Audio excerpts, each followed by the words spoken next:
Kitchen Killa with Camilla. Look at me. I'm in the kitchen. I'm cooking with Camilla. What are you making? I don't know. I'm using government cheese and it don't melt.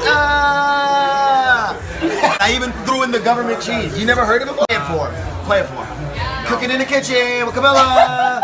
We making peanut butter jelly sandwich. Oh shit, but I never got anything that matches. Cooking in the kitchen, Camilla. Cooking up some steak, Camilla. Thriller. Okay, so the day that I'm showing you here is my Thursday leg day, which is basically my hardest and I would say heaviest leg day. I do another, part of legs when I do shoulders, and that's I add hammies to my shoulder day as well because that's my biggest problem area. I did more than the exercises shown here. I honestly just got really tired of having to set up the camera and it was slowing me down.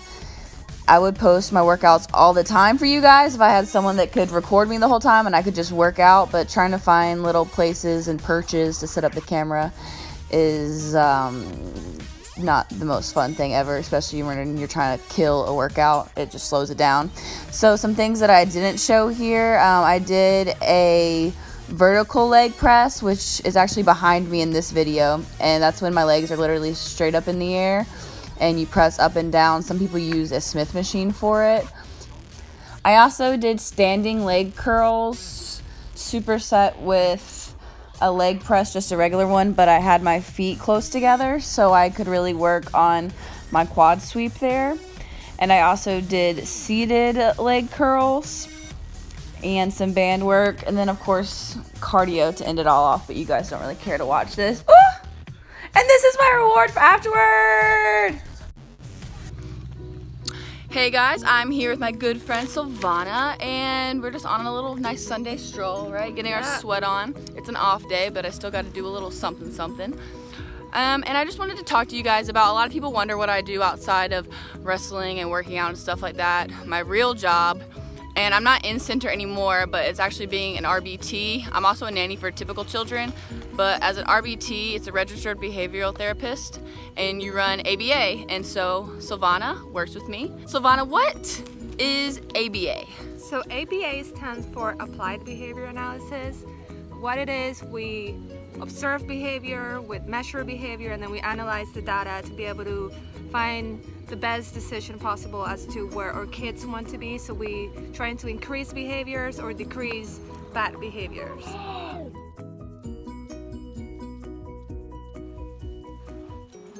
Let go, good job! Good job! Would you say, we're both big girls, we're both almost 5'10". Would you say that being a big girl and being an RBT is an advantage? I'm not big girl, I'm just tall. Tall. She gets so mad at that. I'll take the big girl card, I don't care. Would you say that it's an advantage to be on the bigger side of things? Tall? When you're an RBT? Yes, definitely yes. For example, one of the other co-workers, she's very short, so she got her face scratched up. Whether, I'm tall, he couldn't reach me, so I just got my ankle scratched up. So I also got my whole body, pull all the way down. So being an RBT is a lot of times very fun and very rewarding, but it's also very difficult. Some days you cry. What would you say is one of the most difficult things you've had to deal with so far as an RBT? Well, I feel that most difficult thing is when you're personally not having a good day, but you still have to put your face out there and try your best with the kids. They need that reinforcement. Say, good job. And sometimes it's hard when you're going through something personally to provide that therapy. So you got to put all of that aside and still be there for who you're working with. What about pairing again afterwards? At least for me, I know that being an RBT, it taught me a lot about forgiveness, because they could be sitting there and they could spit on you, hit you, scratch you, and then literally 5 seconds later you're having to, woo, it's okay. You gotta be able to forgive. You're definitely, get your hair pulled on, you get spit on, scratches, bites, you name it. I almost got a concussion once. Concussion, but you gotta be able to put all that aside. It's not personal. It's just part of the job, and be able to forgive, like she said, and move on.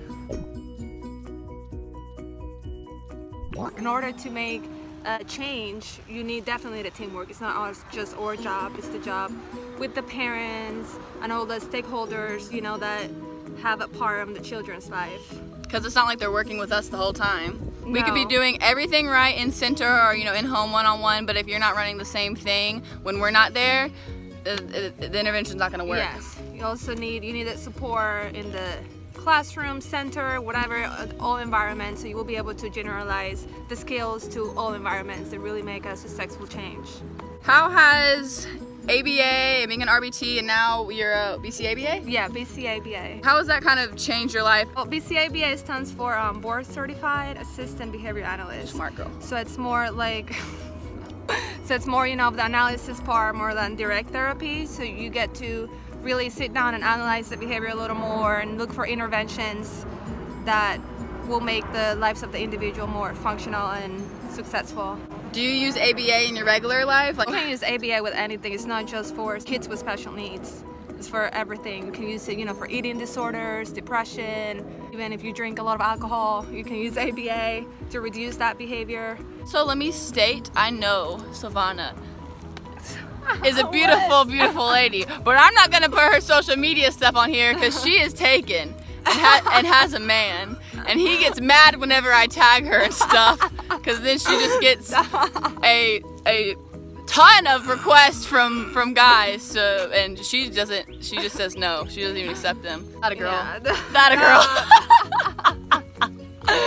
What is the most, I guess, like fun, entertaining part about working with non-typical children? Like you said, they're not typical. They all have their little things they are special for, and I think it's fun. When we It's to laugh and see stuff, is laughing with them, and not, with that's what them, people not don't. at them. I think they're great. They have sense of humors too. That's what people You don't know, understand. They're changed my life more than I've changed theirs. You could just leave the people off with one thing, you know, to say about working with children with special needs, and you know, for people to be more accepting. What would you like to tell them?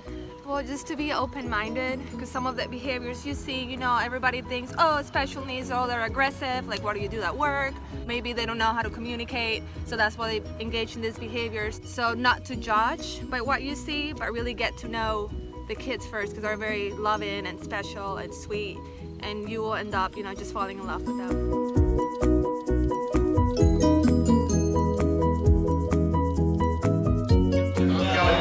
What are you gonna make today? Chili dogs, yeah, no beans. Why is that? Because beans make my stomach mean. Yeah. Chili in the kitchen. You like that? You done now? You done now? I'm done.